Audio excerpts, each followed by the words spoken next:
소프트파워 강국인 한국과 다시 한번 다양한 분야의 교류 협력을 강화하기 희망한다.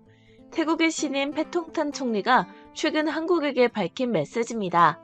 태국은 지난 8월부터 한국 여행 금지라는 해시태그를 퍼뜨리며 한국을 보이콧해왔습니다. 100만이 훌쩍 넘는 한 태국인 유튜버는 한국 보이콧에 더욱 불을 지피는 발언을 했는데요. 그는 한국은 케이팝도 있고 정말 번영하는 곳이지만 국민들의 생각은 한참 뒤떨어져 있는 것 같다. 시대가 달라졌는데도 한국인들은 여전히 태국 사람들에게 인종차별적이다 라는 글을 남겼습니다. 그리고 몇 달 전엔 태국 일간지가 한국 출입국관리사무소의 엄격한 입국 심사에 대해 불만 가득한 기사를 싣기도 했는데요. 기사에는 태국인 여성의 반한 감정을 소개하는 글도 있었습니다. 자신을 태국인 여성이라고 소개한 한 네티즌은 나는 한국을 4번 정도 방문했고 왕복 항공권에 호텔까지 예약했는데도 입국을 거절당했다. 정말 황당해서 다시는 한국에 안 갈 거다 라고 설명했습니다. 이 글은 무려 1000만 건에 가까운 조회수를 기록했는데요. 이처럼 한국에 대한 불만이 점점 더 증폭되는 상황에서 태국 경찰은 태국에 놀러간 한국인이 보이면 불시 검문을 해 어떻게든 잡아들이겠다는 소문까지 떠돌았습니다. 이뿐만 아니라 한국인 손님에게는 음식이나 물건을 절대 팔지 않겠다는 태국 식당 사장들도 있었는데요. 태국인들은 반한 감정을 격하게 드러내면서 이렇게 몰아붙이면 한국이 사과할 것으로 생각했습니다. 갈등의 골이 깊어질 대로 깊어졌으나 태국 정부는 아무런 조처도 취하지 않고 그저 방관에 가까운 행태를 보였는데요. 이에 대해 분노한 것은 한국 시민뿐만 아니라 법무부도 마찬가지였습니다. 먼저 단호한 행동을 보인 것은 한국 측이었는데요. 법무부는 현재 태국 불법 체류자들을 모조리 싹 정리할 생각을 하고 있습니다. 실제로 한국 법무부는 총 3차례에 걸쳐 정부 합동단속을 벌여 불법 체류자를 강력 단속했습니다. 그 결과 지난해 9월 11일부터 올해 7월 29일까지 특별 자진 출국 기간 동안 13만 명에 가까운 불법 체류자들을 떠나보냈습니다. 법무부는 특히 한국에서 범죄 전력이 있는 불체자들을 영구적으로 추방하는 지침을 시행하고 있는데요. 법무부는 앞으로도 입국 심사를 강화할 수밖에 없다는 강경한 태도를 보이고 있습니다. 또한 한국에서 적발되는 태국 불법 체류자들은 벌금을 내고 추방되며 한국으로 재입국도 영원히 금지시키는 방안도 추진하고 있죠. 이뿐 아니라 최근 한국 기업이 진출한 태국에도 불안한 변화의 바람이 불고 있는데요. 한국 없어도 먹고 살만하다며 으스대던 태국인들로부터 한국 대기업이 하나둘 등을 돌리고 있다는 소식이 들려온 겁니다. 태국은 한국 사람들이 많이 찾는 여행지 중 한 곳이었습니다. K-팝 공연이나 팬미팅 등 스타들이 꼭 찾는 한류의 중심지였고 한국 문화에 대한 관심도 계속 높아지는 상황이었죠. 한국과 갈등이 있기 전에는 거의 매주 다양한 K-팝 콘서트가 개최될 정도로 한국 문화가 여전히 인기 있었는데요. 10년 전에는 K-팝 등 한국 문화를 좋아하는 10대, 20대가 많았다면 근래엔 한국 문화에 대한 관심이 높아지면서 10대부터 60대까지 다양한 연령대가 한국을 사랑하게 된 것이죠. 작년 9월 태국 마이돌 대 연구팀이 실시한 설문조사의 결과는 가히 놀라웠는데요. 18세 이상 태국인 1000여 명을 대상으로 실시한 이 조사에서 한국은 무려 문화와 패션 라이프, 드라마, 영화 부문에서 각각 1위를 싹쓸이했습니다. 그 일례로 지난해 태국 넷플릭스 TV 드라마 부문 1위에서 10위를 모두 한국 드라마가 차지했으며 이상한 변호사 우영우의 인기 속에서 태국의 우영우 김밥이 등장하고 김밥 판매량이 크게 늘었습니다. 또한 드라마 이태원 클라스의 영향으로 소주 판매량이 증가해 태국 편의점에서 쉽게 소주를 접할 수 있게 됐을 정도였는데요. 이러한 흐름 덕분에 한국 기업들도 태국에 하나둘 진출하기 시작했습니다. 한국 기업은 태국의 강력한 경제 성장 가능성에 주목하고 태국에 투자를 결정했다고 전해지는데요. 먼저 한국의 대기업인 현대차가 제일 먼저 발빠르게 움직여 태국의 전기차 조립 공장을 세울 예정이었습니다. 공장 1호의 전기차 모델은 아이오닉5로 2026년부터 연간 5,000대의 전기차를 생산할 예정이었죠. 그리고 현대차에 이어 한국의 대기업 삼성전자 역시 약 572억 원을 투자해 현지 기업과 반도체 생산 공장을 건설할 계획임을 밝혔는데요. 이어 SK하이닉스는 337억 원으로 현지 기업과 반도체 연구개발센터를 설립할 계획이었습니다. LG전자 역시 약 111억 원을 투자해 태국 기업과 전자제품 생산 공장을 건설하려는 움직임을 보였습니다. 이처럼 공격적인 투자 움직임을 보이던 한국 기업이 돌연 태국으로부터 투자 금액을 회수하고 있다는 소식이 들려오는데요. 그 첫 번째 계기는 태국 측이 한국인 관광객 대신 중국인을 환영하는 움직임을 보인 것이었는데요. 태국인들은 밴 코리아 당시 한국과 일본, 중국을 비교하며 한국인의 감정을 상하게 했습니다. 특히나 태국에 놀러온 한국 관광객을 쫓아내는 등 몰상식한 행동을 보여왔는데요. 이런 소문이 전해지자 한국인들은 더 이상 태국을 찾지 않겠다고 선언했습니다. 한국 관광객이 뚝 끊기자 특히 한국인이 자주 찾던 태국 음식점들 또한 손님이 급격히 줄어들어 매출에 큰 영향을 받고 있다는데요.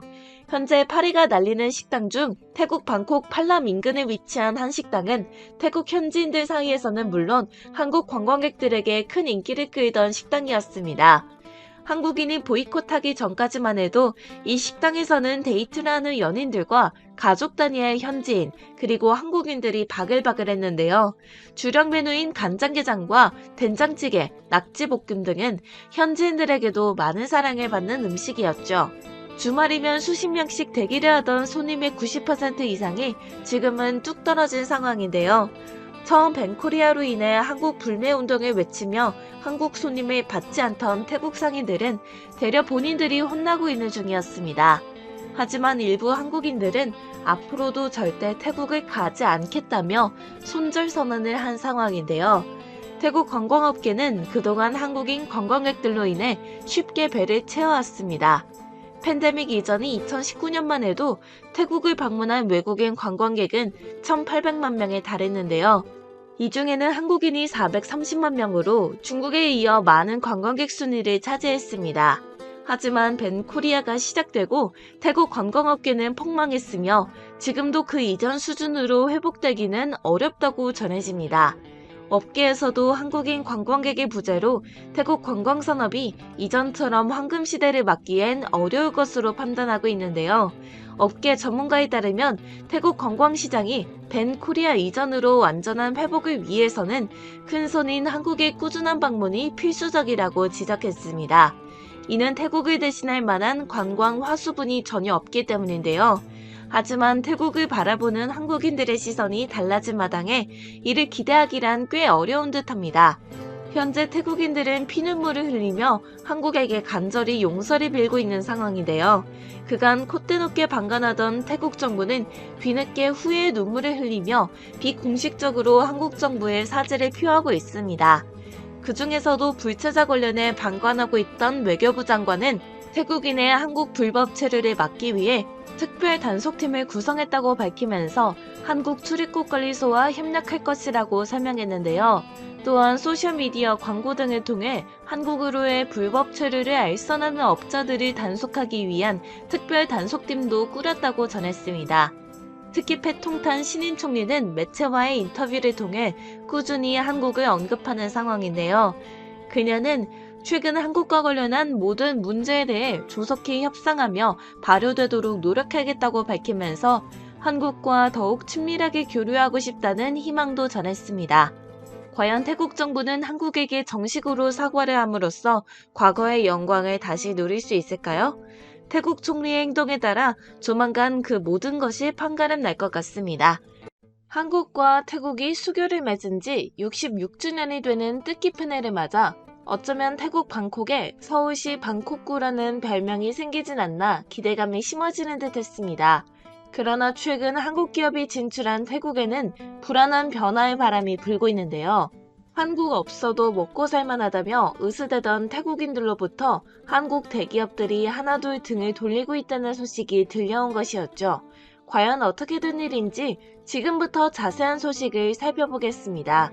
태국은 한국 사람들이 많이 찾는 여행지 중 한 곳이었습니다. K-팝 공연이나 팬미팅 등 스타들이 꼭 찾는 한류의 중심지였고 한국 문화에 대한 관심도 계속 높아지는 상황이었죠. 한국과 갈등이 있기 전에는 거의 매주 다양한 K-팝 콘서트가 개최될 정도로 한국 문화가 여전히 인기 있었는데요. 하지만 그 속에서 변화도 많이 있었습니다. 가장 큰 변화는 태국이 이제 단순한 문화 소비자가 아니라는 것이었는데요. 블랙핑크의 리사, 갓세븐의 뱀뱀, NCT 10 등 많은 태국인이 K-팝 가수로 활동하고 있으며 더세븐처럼 태국 활동을 목적으로 결성된 한때 합작 아이돌 그룹도 생겨났습니다. 10년 전에는 K-팝 등 한국 문화를 좋아하는 10대, 20대가 많았다면 근래엔 한국 문화에 대한 관심이 높아지면서 10대부터 60대까지 다양한 연령대가 한국을 사랑하게 되었죠. 지난해 9월 태국 마하돌대 연구팀이 실시한 설문조사의 결과는 가히 놀라웠는데요. 18세 이상 태국인 1000여 명을 대상으로 실시한 이 조사에서 한국은 무려 문화와 패션 라이프, 드라마, 영화 부분에서 각각 1위를 싹쓸이했습니다. 그 일례로 지난해 태국 넷플릭스 TV 드라마 부문 1위에서 10위를 모두 한국 드라마가 차지했으며 이상한 변호사 우영우의 인기 속에서 태국의 우영우 김밥이 등장하고 김밥 판매량이 크게 늘었습니다. 또한 드라마 이태원 클라스의 영향으로 소주 판매량이 증가해 태국 편의점에서 쉽게 소주를 접할 수 있게 됐을 정도였죠. 이러한 흐름 덕분에 한국 기업들도 태국에 하나둘 진출하기 시작했는데요. 아세안의 중심국가 태국의 전략적 중요성은 아주 유명합니다. 아세안의 한복판에서 교통과 물류의 중심 역할을 하고 풍부하고 저렴한 노동력과 내수시장도 매력이 높은 나라인데요. 또한 상업 인프라도 인근 나라들과 비교가 불가능할 정도로 수준이 높다고 하죠. 태국은 인구수로 보면 다른 동남아 국가에 비해 뒤처지지만 동남아 시장에서 판매되는 전기차의 절반 이상이 판매될 만큼 전기차에 대한 인기도 높은 시장이라고 하는데요. 동남아에선 GDP 기준으로 인도네시아에 이어 2위를 차지하고 있으며 GDP는 5,360억 달러라고 합니다. 2030년에는 8,800억 달러에 도달할 전망이라고 하는데요. 태국의 경제활동 인구는 3,800만 명에 달하고 국민의 평균 연령은 42세라고 알려져 있죠. 또 대졸 비중은 30%이고 제조업 기반은 약 20%여서 한국 기업은 태국의 이런 강력한 경제 성장 가능성에 주목하고 태국에 투자를 결정했다는데요. 한국의 대기업인 현대차가 제일 먼저 발빠르게 움직여 태국의 전기차 조립 공장을 세울 예정이었습니다. 공장 1호의 전기차 모델은 아이오닉5로 2026년부터 연간 5,000대의 전기차를 생산할 예정이었죠. 현재 태국의 전기차 시장은 중국 기업들이 장악한 만큼 이번에 현대차가 태국 정부로부터 보조금을 얼만큼 지원받을 수 있는지가 중요한 포인트이기도 했습니다. 현대차에 이어 한국의 대기업 삼성전자 역시 약 572억 원을 투자해 현지 기업과 반도체 생산 공장을 건설할 계획임을 밝혔고 SK하이닉스는 337억 원으로 현지 기업과 반도체 연구개발센터를 설립할 계획이었는데요. 또 LG전자는 약 1,011억 원을 투자해 태국 기업과 전자제품 생산 공장을 건설하려는 움직임을 보였습니다. 이처럼 공격적인 투자 움직임을 보이던 한국 기업은 돌연 태국으로부터 투자 금액을 회수하고 있다는 소식이 들려오는데요. 그 첫 번째 계기는 태국 측이 한국인 관광객 대신 중국인을 환영하는 움직임을 보인 것이 확인이 됐습니다. 태국인들은 일본과 중국을 비교하며 한국인의 감정을 상하게 했고 태국에 놀러온 한국 관광객을 쫓아내는 등 몰상식한 행동을 보여왔는데요. 이런 소문이 전해지자 한국인들은 더 이상 태국을 찾지 않겠다고 선언했습니다. 실제로 태국 상인들은 한국인들의 발길이 뚝 끊기자 아차 싶었습니다. 한국인들이 찾았던 관광지와 식당 등 90% 이상이 문을 닫고 손가락을 빨게 되자 정신을 번쩍 든 것이었죠. 하지만 일부 한국인들은 앞으로도 절대 태국을 가지 않겠다며 손절 선언을 했는데요. 이 때문에 관광업계에 치명타를 입은 태국은 이제서야 한국인을 신처럼 모시겠다며 사과를 하고 있는 상황인 것이죠. 관광업계 전문가들은 태국 관광시장이 완전한 회복을 하기 위해서는 큰손인 한국 관광객의 방문이 필수적이라고 얘기했습니다. 아무리 중국인이어도 태국에겐 이를 대신할 마땅한 관광 화수분이 없기 때문인데요. 한국 기업의 철수는 사실 이미 정해진 수순이나 다름없었습니다.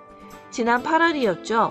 태국투자청과 주한태국 대사관이 주관하는 대규모 태국 투자 설명회가 서울 신라호텔에서 열린 바 있습니다. 당시 태국 정부가 주도하는 행사인 만큼 멀리 방콕에서 찾아온 수십 명의 고위 관계자들과 수백 명의 한국 기업인들로 몰려 상황이 일었는데요. 하지만 행사를 지켜본 언론의 관심은 싸늘했습니다. 이에 관련한 기사 하나를 찾아보기가 쉽지 않았죠. 한국 언론이 보기에 태국은 한국 기업이 진출에 성공하기에 적당한 나라라고 보지 않았던 것입니다. 세계 1, 2위를 다투는 관광대국 태국은 실제로 한국과는 경제적 교육이 미지근한 편에 속합니다. 교역 규모는 14위로 같은 아세안 국가인 베트남에 비하면 20% 정도에 불과해 중요성은 크게 뒤처지는 게 사실인데요. 그렇다면 아세안의 정통적인 경제 선진국 태국이 한국과 그다지 경제교역이 활발하지 않은 이유는 무엇일까요? 태국이 지난 세기 일본과 긴밀한 관계를 유지해왔던 게 가장 큽니다. 일본은 태국을 공급망의 파트너로 삼아 1970년대 이후 부품 소재 산업을 현지로 대거 이전했는데요. 태국은 이를 기반으로 아세안 지역의 경제 맹주로 활약했지만 자연스럽게 한국 기업과의 인연은 멀어지게 되었죠. 물론 태국에게 일본 경제로의 종속은 축복이기도 했지만 뚜렷한 한계로 작용했습니다. 그 많은 일본 자동차 관련 기업들은 태국의 수많은 부품 업체와 조립 공장을 지었지만 연구개발 연구소 설립에는 극히 인색한 것이었는데요. 때문에 태국은 지금도 세계적인 자국 브랜드 없이 1인당 GDP 8,000달러 미만으로 중진국 함정에서 탈출하지 못한 상황이죠. 게다가 혼란스러운 태국 정치도 중진국 함정에 항목했다는 평가인데요.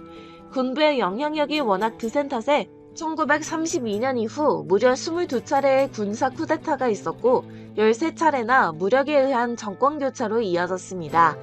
1997년 아시아 금융위기의 시발점이 된 태국은 이후 대대적인 정치개혁을 꾀했는데 그 과정에서 급부상한 탁신 치나워시라는 정치인을 놓고 갈등이 극한에 이르게 되었죠. 이런 태국 정치권의 변화무쌍함은 2년이 적은 한국에서는 도저히 그 속도와 폭을 따라잡기 힘들었던 것인데요. 특히 한국 대기업의 경우 현재는 태국과 관련한 신규 투자와 생산시설 증설 계획 등을 전부 취소하거나 연기하는 상황입니다. 게다가 치앙마이나 수코타이와 같은 소도시에는 한국의 소기업들도 진출해 있는데요. 치앙마이엔 지하수 전문기업 등이 진출해 태국에 도움을 주고 있는 상황이어서 이들이 전부 철수할 경우 순식간에 유령 도시가 될 우려도 제기되고 있습니다. 지금도 방콕 거리의 화려한 백화점 뒤로 여러 그늘이 잠재해 있습니다. 태국의 낮은 교육열과 심각한 부익부 빈익빈, 그리고 낮은 생산성 등 태국의 외관이 10년 전이나 30년 전이나 달라지지 않는 것도 문제인데요. 한국은 규모만에서 따지면 태국의 최대 투자국입니다. 최근 중국이나 싱가포르 등이 공격적으로 태국에 투자하면서 한국을 바짝 뒤쫓고 있지만 한국은 여전히 태국 투자 1위를 기록하고 있는데요. 하지만 태국에 진출한 한국 기업들은 현재 근로자 불법 파업 때문에 몸살을 앓고 있습니다. 최근에 일어난 파업은 지난 8월 1일 한국 기업의 한 공장에서 약 600명의 노동자가 오전 8시에 작업을 중단하면서 시작됐습니다. 그리고 단 2시간 만에 파업 노동자 수는 약 1,600명으로 증가했는데요. 회사는 노동자들의 불만을 해소하기 위해 여러 요구사항을 수용하고 기본 월급 인상을 단행해야 했죠. 올해 들어서 한국 기업은 불법 파업과 인력난, 게다가 임금 인상까지 겹쳐 삼중고에 시달리고 있습니다. 근로자들의 요구를 수용하다 보니 올해 들어 30% 이상 임금을 올리게 돼 경영난도 심각한 것으로 나타났는데요. 지난 2022년에도 한국 전자부품 공장에서 파업이 일어나 한바탕 난리였습니다. 태국 정부 측은 근로자들을 달래서 최대한 빠르게 물량에 맞추는 것이 장기적으로 바라봤을 때 회사의 이득이라고 설득한 것으로 전해졌습니다. 한국 기업은 속이 타들어갈 대로 타들어갔지만 결국 한 발 물러나는 입장을 보일 수밖에 없었는데요. 더욱 심각한 것은 이런 일이 비일비재하게 일어나자 태국 내에서 근로자들의 발언권이 점차 강력해지고 만 것입니다. 현지 근로자들은 임금과 수당 개선까지 요구하며 대규모 파업을 진행해 목소리를 높이고 있는 상황이죠. 결국 태국 근로자들은 한국 기업의 이런 힘든 점을 노린 것인데요. 그런데 얼마 전 참다 못 버틴 한국 기업 CEO는 태국을 떠나겠다고 발표했습니다. 태국엔 소기업들을 포함해 삼성과 현대, 포스코 등 50여 개 대기업이 진출해 있습니다. 한국 기업의 동남아시아 진출이라면 우선적으론 베트남 진출이 1등이었는데요. 그러나 코로나 이후 하늘길이 자유롭게 열리면서부터 태국으로 진출하는 한국 기업의 수가 늘어나게 됐습니다. 현재까지 그 수가 계속 늘어나는 상황이죠. 하지만 한국의 베트남 진출은 상당히 오래전부터 시작된 편입니다. 한국 대기업들은 베트남 사람들의 근면성과 낮은 임금을 장점으로 삼아 베트남에 공장을 세우고 원가 비율을 낮추며 제품의 경쟁력을 확보할 수 있었는데요. 무엇보다 인구수 대비 풍부한 노동력이 가장 큰 장점이었습니다. 하지만 베트남에서 서비스 업종이나 유통업을 하는 대기업의 상황은 조금 달랐는데요. 상당히 오랜 기간 베트남에서 사업을 진행한 기업 중 큰 성과를 낸 기업은 많지 않다고 알려져 있습니다. 그 이유로는 인구수가 많지만 한국의 상품 서비스를 소화하기에 아직은 그 시장이 작다는 평가를 받고 있기 때문이죠. 그렇기 때문에 아직은 한국의 상품이나 서비스를 소화하기에 베트남은 매력적이지 않은 나라라고 합니다. 하지만 태국의 상황은 다른데요. 이미 한국 화장품 브랜드와 뷰티 업종 등이 자리를 잡은 데다 성형 의료 관광까지 자리 잡고 있습니다. 그럼에도 불구하고 베트남이나 태국인들의 국면성은 비슷했는데요. 이들은 잦은 파업을 일삼으며 한국 기업을 상대로 본인들의 욕심을 채워왔죠. 그러나 현재 태국에 진출한 한국의 소기업들은 물론 대기업들까지 대거 철수하려는 움직임을 보이자 이번엔 더욱 황당한 일이 일어났습니다. 한국에서 강제 추방당한 태국 불체자들이 일어서기 시작한 것인데요. 최근 한국 정부는 한국에서 범죄를 저지른 불법 체류자들 13만 명을 전부 태국으로 강제 퇴거 조치한 바 있습니다. 그도 그럴 것이 일부 태국인들은 한국 사회에서 문제를 야기하고 범죄 활동에도 가담하고 있어 골치 아픈 존재들입니다. 지난해 한국에 들어온 태국인 관광객은 50만 명에 육박하는데 이는 동남아 국가 중 가장 많은 숫자였습니다. 특히 알려진 대로 태국인 가운데 적지 않은 수가 한국의 무비자 관광객으로 들어와 불법 체류를 하는 것으로 알려져 있죠. 대중들에게 알려진 건 마사지 업소나 노래방 등에서의 불법 성매매, 그리고 이런 곳에서 만난 한국 남성과 결혼해서 국적을 취득하는 것이었습니다. 하지만 최근에는 무비자로 들어온 뒤 국내에서 태국산 마약을 대량 유통하다 적발되는 사례가 급증하고 있는데요. 때문에 한국 법무부는 단속을 더욱 강화하면서 불법 체류 외국인들을 단속해 강제 추방을 시키고 있는 것입니다. 특히 한국에서 범죄 전력이 있는 불체자들은 영구적으로 추방하는 지침을 8월부터 시행하고 있는데요. 법무부가 불법 체류 중이던 태국인 13만 명을 강제 퇴거 및 입국 금지 조치를 시행했다고 밝히자 태국 매체는 올 한 해 불법 체류 중 쫓겨난 태국인이 10만여 명, 여기에 추가로 3만여 명이 다시 태국으로 돌아왔다고 보도했습니다. 이에 따라 태국 수완나폼 국제공항에는 강제 퇴거 조치를 당한 불법 체류자 등이 수속을 위해 몰려 마비가 되기도 했죠. 그야말로 공항은 아비규환 상태나 다름없었는데요. 하지만 태국 불체자들이 한국 기업에게 요구하는 것은 단 하나, 바로 한국 공장에서 근무하게 해달라고 요청한 것이었습니다. 또한 불체자들은 임금을 올려주지 않아도 된다면서 파업한 사람들을 대신해 본인들이 일을 하겠다는 입장을 강하게 어필한 것으로 드러났는데요. 방콕 포스트는 해당 내용에 대해 1면과 3면에 거쳐 특집 기사를 실었습니다. 매체는 최근 삼성에 이어 현대마저 태국 사업을 철수한다는 소식이 전해지고 있다. 현대는 브라질에 대규모 투자를 할 것이란 전망이 나오고 있다고 설명했죠. 방콕 포스트의 보도에 태국 현지 노동자들은 불안에 떨고 있는데요. 삼성과 현대가 전부 빠져나가면 경제에도 큰 타격이 생기리란 걸 알기 때문입니다. 때문에 태국 정부는 올 들어서도 파업이 속출하자 노동법을 강화하고 노사 협상을 도울 기관을 설치하는 방안을 적극 검토 중인 것으로 알려졌는데요. 한편 한국으로부터 강제 출국을 당한 태국 불차자들의 취업을 지원하는 노동부의 고위 관계자는 다음과 같이 발언했습니다. 한국 기업 공장의 현지 노동자들이 파업을 이어간다면 저 자리에 불법 체류자들이라도 써서 생산에 차질이 빚는 걸 막아야 한다. 계속 공장이 멈추면 태국 경제에도 절대 좋은 상황이 오지 않는다. 하지만 태국 노동부 장관은 이를 결사 반대하고 있는 상황입니다. 그의 입장은 정반대였죠. 태국 노동부 장관은 한국에서의 불법 취업 시도를 하고 한국 법을 위반한 이들은 태국의 이미지에도 부정적인 영향을 미친 사람들이다.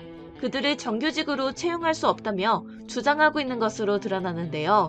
이에 따라 초조해진 기존 노동자들은 선심 쓰는 척 파업 철회를 언급하며 일터로 복귀하려는 움직임을 보였습니다. 하지만 한국 기업 측은 생산 공장의 한시적 폐쇄 조치까지 감행했는데요. 강경한 한국 기업의 결단에 태국 노동자들은 뒤늦게 땅을 치고 후회하며 어떻게든 다시 이야기를 해보자고 설득했으나 한국 대기업은 묵묵부답에 요지부동인 상황입니다. 엎친 데 덮친 격으로 해당 사태는 현지인들끼리의 내부 분열 싸움으로까지 번진 상태인데요.